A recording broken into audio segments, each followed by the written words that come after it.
إن الحمد لله نحمده ونستعينه ونستغفره ونعوذ بالله من شرور أنفسنا ومن سيئات أعمالنا من يهده الله فلا مضل له ومن يضلل فلا هادي له وأشهد أن لا إله إلا الله وحده لا شريك له وأشهد أن محمدا عبده ورسوله يا أيها الذين آمنوا اتقوا الله حق تقاته ولا تموتن إلا وأنتم مسلمون يا أيها الناس اتقوا ربكم الذي خلقكم من نفس واحدة وخلق منها زوجها وبث منهما رجالا كثيرا ونساء واتقوا الله الذي تساءلون به والأرحام إن الله كان عليكم رقيبا يا أيها الذين آمنوا اتقوا الله وقولوا قولا سديدا يصلح لكم أعمالكم ويغفر لكم ذنوبكم ومن يطع الله ورسوله فقد فاز فوزا عظيما أما بعد فإن أصدق الحديث كتاب الله وخير الهدي هدي محمد صلى الله عليه وسلم وشر الأمور محدثاتها وكل محدثة بدعة وكل بدعة ضلالة وكل ضلالة في النار. Ahibati rahimanillah wa iyyakum. Alhamdulillah, pada kesempatan kali ini Allah masih melimpahkan taufik dan kekuatan kepada kita semua sehingga kita bisa menghadiri kajian di masjid yang semoga mendatangkan berkah untuk kita semua. Salam dan salam semoga selalu tersanjungkan ke Nabi kita Muhammad sallallahu alaihi wasallam, kepada para pengikutnya yang setia meniti di atas jalannya hingga hari akhir nanti. Sebelumnya kami mohon maaf kepada panitia dan para peserta seandainya judul yang diminta tidak sama dengan judul yang akan saya sampaikan pada kesempatan kali ini. Hal itu kembali ke beberapa pertimbangan. Pertimbangan yang pertama adalah ketika saya tanya pesertanya siapa, peserta daurahnya orang-orang yang sudah ngaji. Yang awam ya insyaallah hanya sangat sedikit lah. Rata-rata sudah pada ngaji. Ini yang pertama. Jadi yang kedua, saya melihat kebutuhan yang begitu besar kepada pemahaman yang benar akan arti persatuan dan arti berpegang teguh kepada manhaj salaf. Nanti akan saya terangkan lebih lanjut. Bukan berarti saya mengatakan bahwasanya kebutuhan ikhwan salafiyin kepada materi ta'zimus sunnah, pengagungan sunnah, itu tidak penting. Jadi jangan salah paham, nanti bilang, oh itu ustadznya nggak mau ngisi ta'zimus sunnah karena ta'zimus sunnah nggak penting. Saya nggak bilang kayak gitu. Cuman saya melihat bahwasanya bab atau materi ta'zimus sunnah bagi ikhwan-ikhwan yang sudah ngaji, insyaallah sedikit banyak sudah paham. Apalagi ada kitab khusus yang membahas masalah itu, yaitu kitab yang ditulis oleh Syekh Dr. Abdul Qayyum As-Suhaibani yang judulnya dalam bahasa Arab Ta'zimus Sunnah. Tidak tahu diterjemahkan dalam judul apa?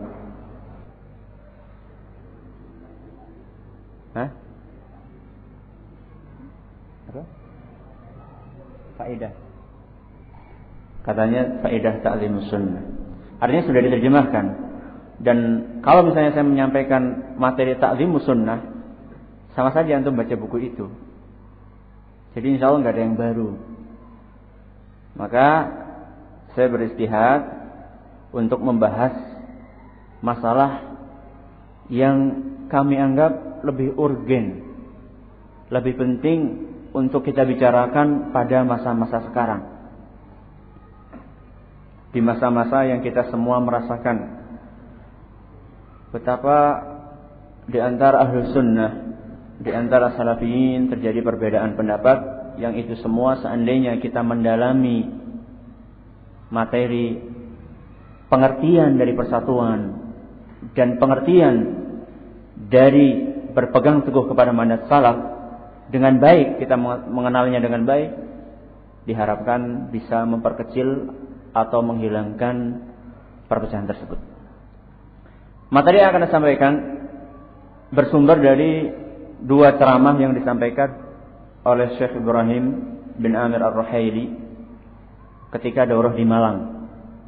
Jadi bukan ketika ketika memberi kajian di Masjid Kampus beberapa hari yang lalu. Tapi ini adalah dua materi yang disampaikan oleh beliau ketika di Malang,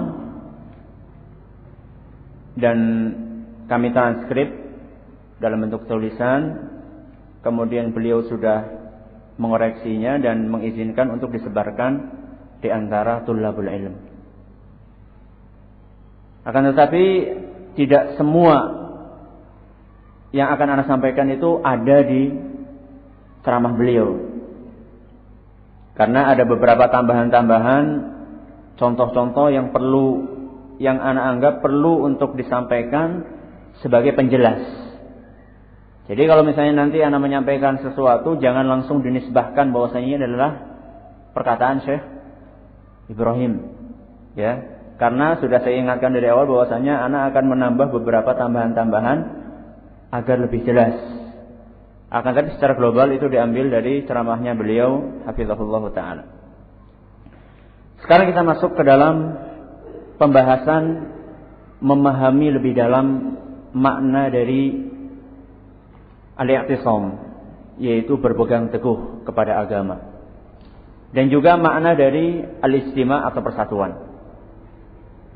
Kenapa kok kami melihat bahwasanya sekarang kaum muslimin secara umum dan ikhwah salafiyin secara khusus amat sangat membutuhkan untuk memahami dengan benar dua kata ini, kata persatuan dan kata berpegang teguh kepada agama Allah. Hal itu kembali kepada beberapa pemahaman yang keliru, yang mengira bahwasanya setiap orang yang berpegang dengan manhaj salaf berarti dia itu harus merusak persatuan.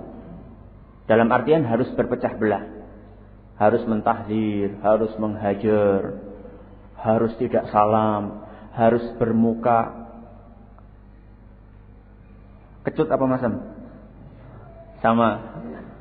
Bermuka kecut atau bermuka masam. Yang jelas dia memahami bahwasanya setiap orang yang salafi itu berarti dia itu harus berpenampilan sangar.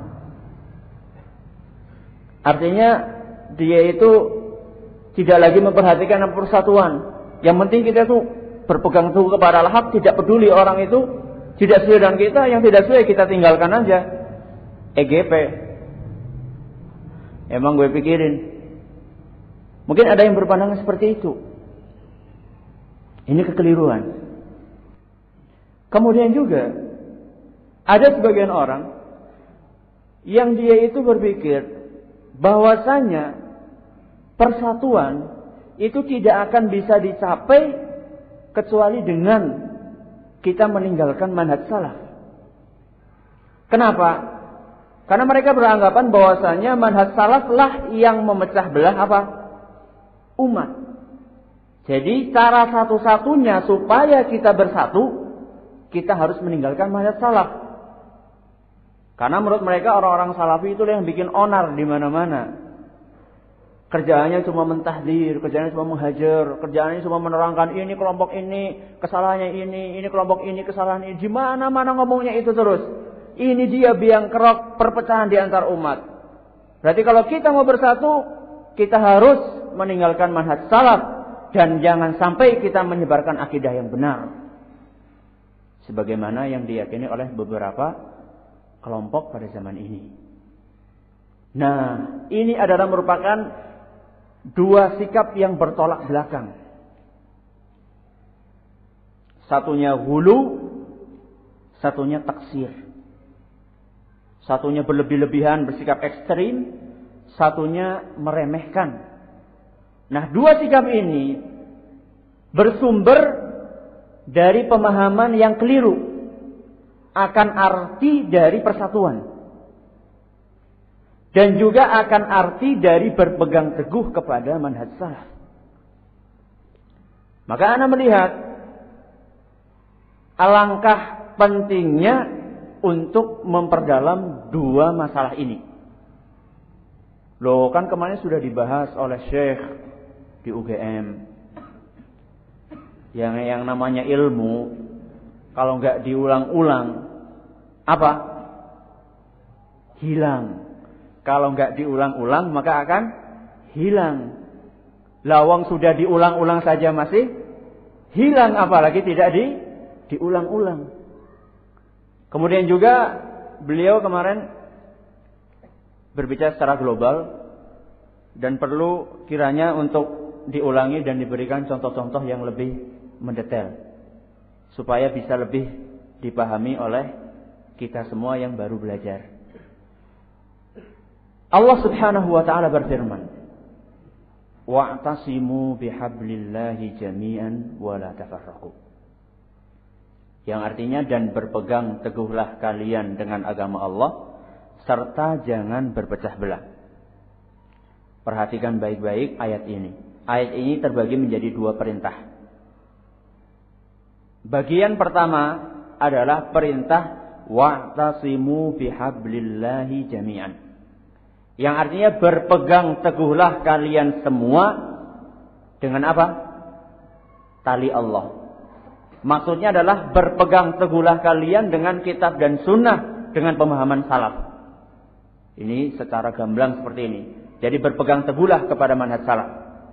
Karena tali Allah adalah agama Allah, dan agama Allah adalah merupakan Alkitab dan As-Sunnah dengan pemahaman salaf.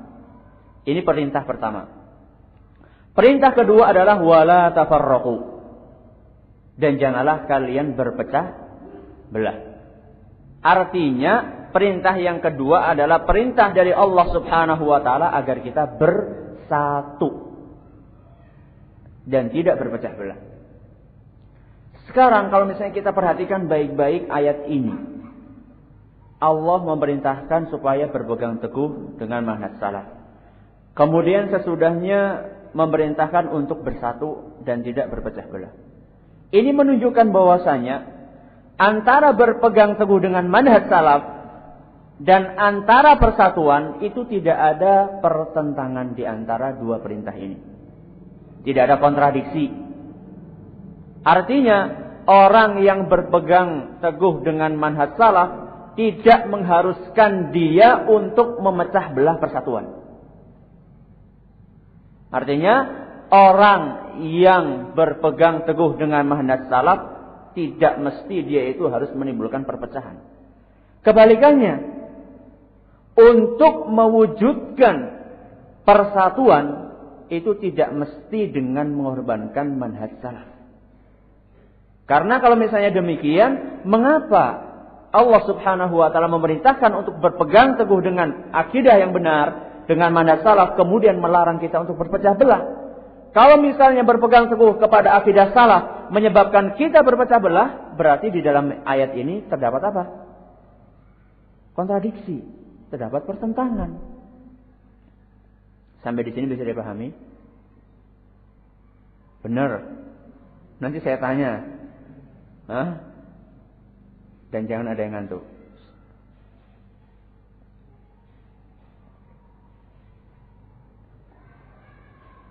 Sekarang setelah kita mengetahui ayat ini, kita akan belajar dan mengenal akan arti dari al-i'tisam, yaitu berpegang teguh kepada manhaj salaf atau kepada agama Allah. Arti dari berpegang teguh dengan agama Allah adalah setiap muslim melakukan perintah Allah dan menjauhi larangannya. Setiap muslim melakukan perintah Allah dan Rasulnya tentunya, dan menjauhi larangannya. Ini berkaitan dengan berpegang teguhnya dia dengan agama Allah di dalam dirinya sendiri. Karena nanti ada berpegang teguh dengan agama Allah dalam hubungan dia dengan orang lain. Ini yang pertama. Jadi makna dari berpegang teguh dengan manhaj salaf adalah kita melakukan segala bentuk perintah Allah dan menjauhi larangannya, kita kerjakan di dalam diri kita sendiri. Setelah kita mengerjakan dalam diri sendiri, maka kita akan melebar untuk berpegang teguh dengan manhaj salaf di dalam hubungan kita dengan orang lain.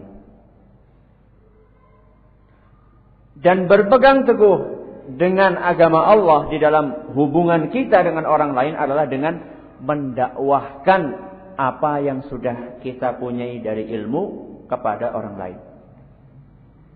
Jadi berpegang teguh kepada agama Allah dibagi menjadi dua.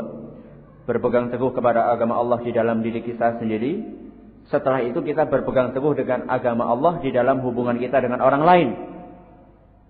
Kalau yang pertama, caranya adalah kita mengamalkan segala perintah Allah di dalam diri kita sendiri dan kita menjauhi segala larangan Allah. Yang kedua adalah kita berusaha untuk mengajarkan apa yang sudah kita miliki dari ilmu yang benar kepada orang lain. Dan ini ada di dalam surat Al-Asr, yang insyaallah semuanya antum yang sudah ngaji sudah paham. Wal asri innal insana lafi khusrin illa alladhina amanu wa amilus solihati wa tawasaw bil haqq wa tawasaw bis sabr. Di sini Allah Subhanahu wa taala menyebutkan bahwasanya kerugian itu bisa dihindari dengan 4 perkara. Yang pertama dan yang kedua adalah merupakan bentuk dari berpegang teguhnya seorang hamba dengan agama Allah di dalam dirinya sendiri. Yaitu iman dan apa? Amal soleh. Ini adalah bentuk berpegang teguhnya seorang muslim dengan agama Allah di dalam apa? Dirinya sendiri. Artinya kita harus beriman, kita harus beramal soleh. Kemudian yang ketiga dan yang keempat, yaitu saling nasihat menasehati di dalam kebaikan dan saling menasehati di dalam kesabaran. Ini adalah bentuk berpegang teguhnya seorang muslim dengan agama Allah di dalam hubungan dia dengan orang lain.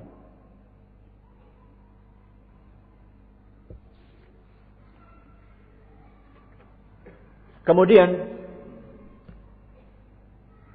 tatkala seorang muslim sudah berpegang teguh dengan agama Allah di dalam dirinya sendiri, maka dia pun berusaha untuk mendakwahkan apa yang dia ketahui kepada orang lain. Tatkala dia mendakwahkan kebenaran kepada orang lain, dia harus selalu mengingat bahwasanya sudah merupakan sunnatullah. Tidak setiap orang yang berdakwah pasti akan diterima. Tidak setiap orang yang berdakwah pasti akan diterima.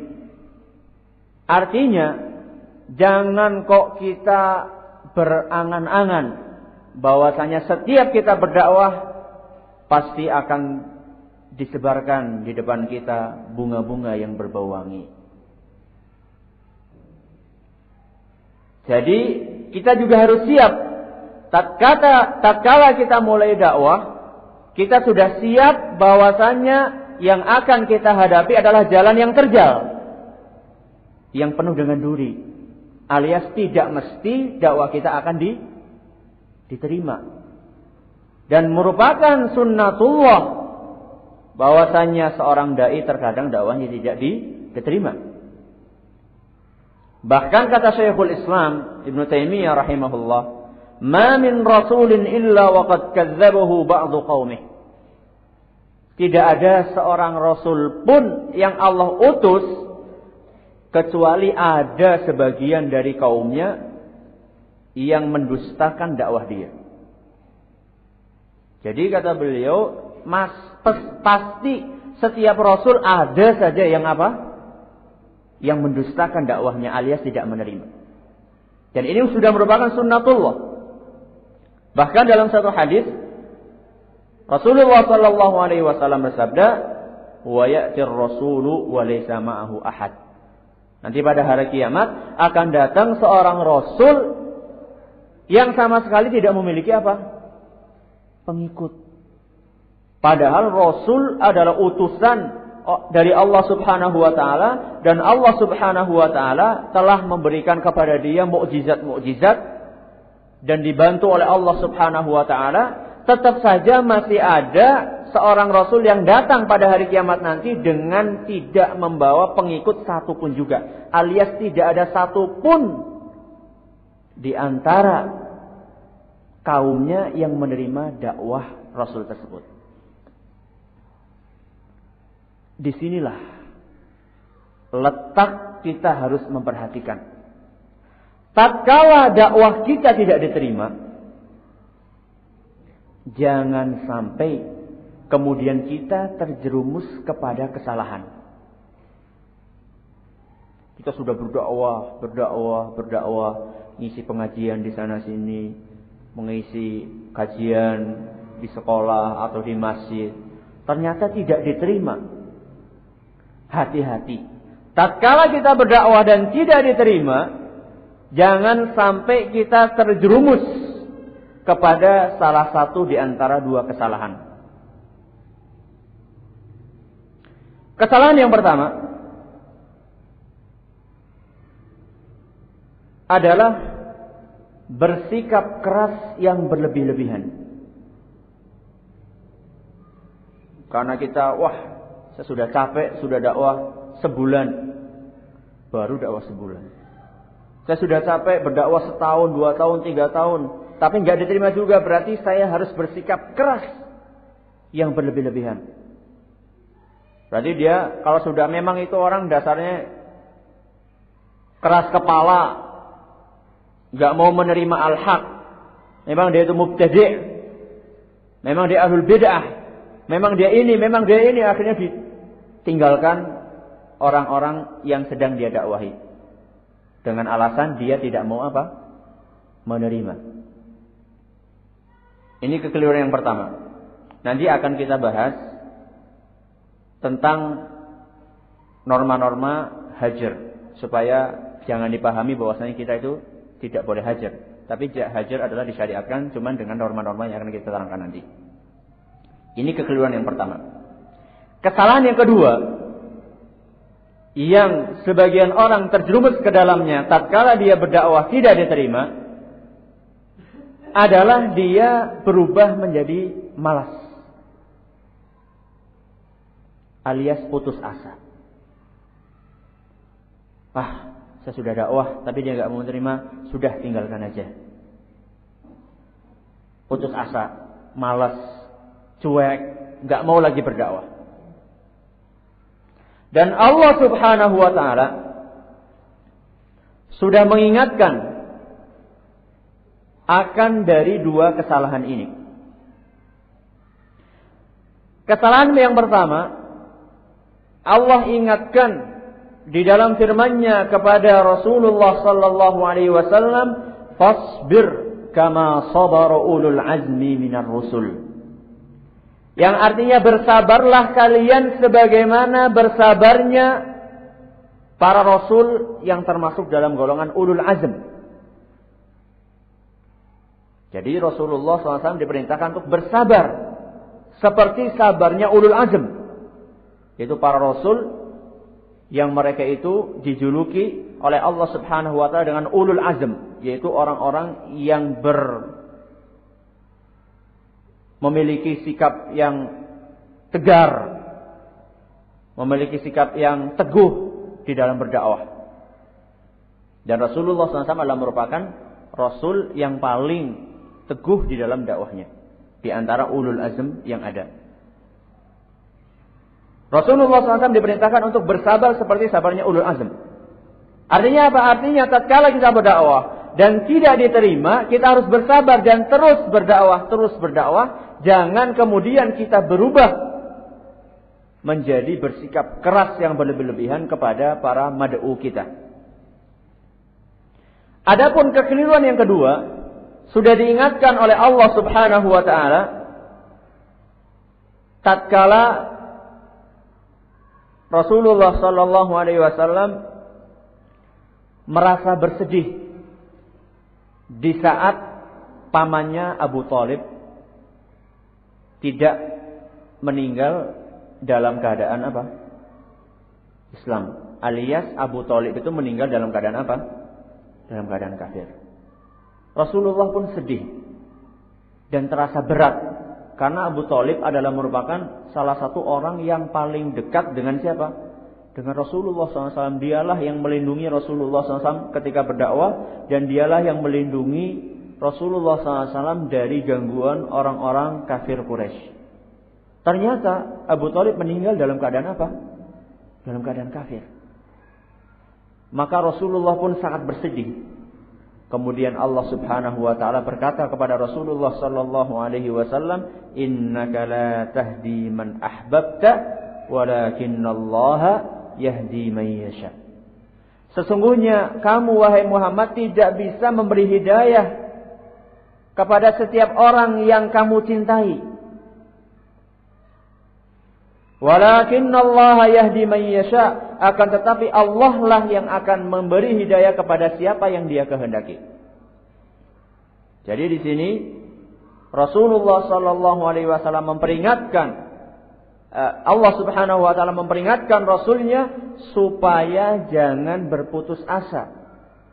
Karena hidayah yang model seperti ini adalah merupakan hak prerogatif Allah Subhanahu wa taala. Karena hidayah ada dua. Di hidayah yang model ini adalah merupakan hidayah yang hanya Allah Subhanahu wa taala yang memilikinya. Adapun hidayah kita memberikan, mengajarkan, itu kita bisa. Tapi kalau sudah bicara masalah hati, apakah ini akan mendapatkan petunjuk atau tidak, ini adalah merupakan hak prerogatif Allah Subhanahu wa taala. Jadi tatkala kita berdakwah kepada agama Allah,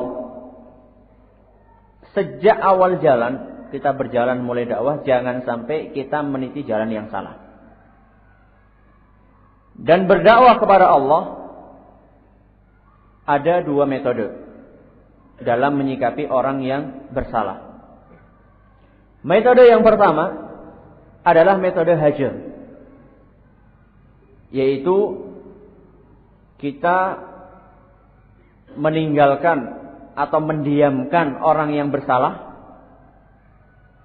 tidak salam kepada dia, tidak senyum kepada dia, tidak duduk bersama dia, dengan tujuan agar orang yang bersalah itu akan kapok. Oh, anak kok kenapa ya didiamkan sama ini? Oh, barangkali anak yang salah. Akhirnya dia rujuk kepada al-haq. Ini metode yang pertama. Metode yang kedua dalam menyikapi orang yang bersalah adalah metode taklif. Metode taklif artinya adalah kita berusaha untuk mendekati orang tersebut. Kita dekati, kita berusaha untuk senyum kepada dia, kita berusaha untuk salam. Kalau perlu sekali-kali ditraktir, kita ajak makan. Ini adalah metode taklif. Dan dua-duanya adalah merupakan metode yang pernah dikerjakan oleh Rasulullah sallallahu alaihi wasallam.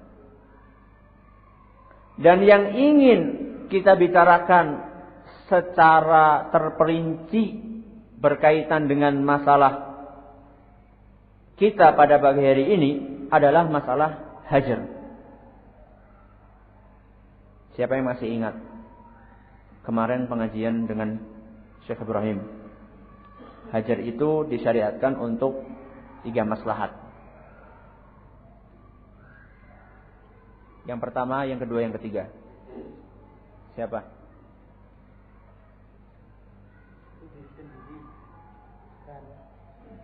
Yaitu penjagaan diri sendiri, yang kedua untuk umat, yang ketiga untuk orang yang dihajar. Bagus. Jadi hajar itu, ini semuanya hadir gak sih kemarin? Hah? Ada 2 kemungkinan. Tidak hadir atau hadir tapi ngantuk? Antum tinggal pilih. Ahlahuma mur istilahnya. Yang paling manis di antara dua hal ini adalah pahit. Jadi terserah kalian mau milih yang mana. Ya insya Allah semuanya hadir dan mendengarkan. Cuman yang berani cuma satu orang ngacung. Yang lainnya masih malu-malu.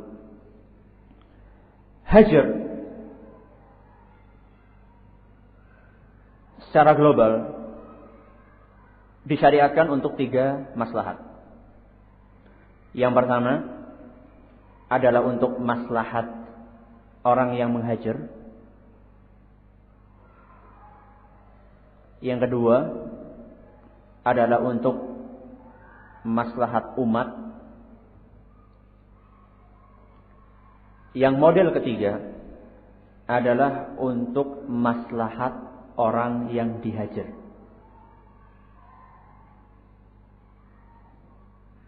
Ini mohon maaf seandainya masih ada yang baru awal ngaji, kemudian mumet alias bingung. Ini bicara masalah apa sih? Ini mohon maaf karena ini memang harus disampaikan. Hal ini harus disampaikan karena ya seperti yang tadi saya sampaikan tadi. Kalau misalnya fitnah itu tidak ada, alias fitnah saling menghajar itu tidak ada, saya yakin kebutuhan untuk menerangkan masalah ini tidak terlalu penting. Yang penting belajar, yang penting kita ngapal Arba'in Nawawiyah, kemudian kita ngapal kitab Tauhid, kita ngapal Ushulus Salasah, Kasyfus Syubuhat. Yang penting kita taksil. Itu kalau nggak ada fitnah. Tapi sekarang masalahnya fitnahnya sudah apa? Sudah ada. Mau nggak mau kita harus mengetahui bagaimana cara kita supaya tidak terjerumus kepada fitnah tersebut. Karena sebagian orang mengatakan sudahlah, ente itu nggak usah bicara masalah kayak gitu. Itulah yang yanfa'uk, nggak bermanfaat. Yang penting ente itu belajar saja, ngapalkan Al-Quran, mengetahui akidah yang benar dan seterusnya. Kita katakan benar, itu kita juga belajar. Cuman kita juga harus mengetahui suatu keburukan supaya kita tidak apa? Terjerumus kepadanya. Sebagaimana perkataan siapa?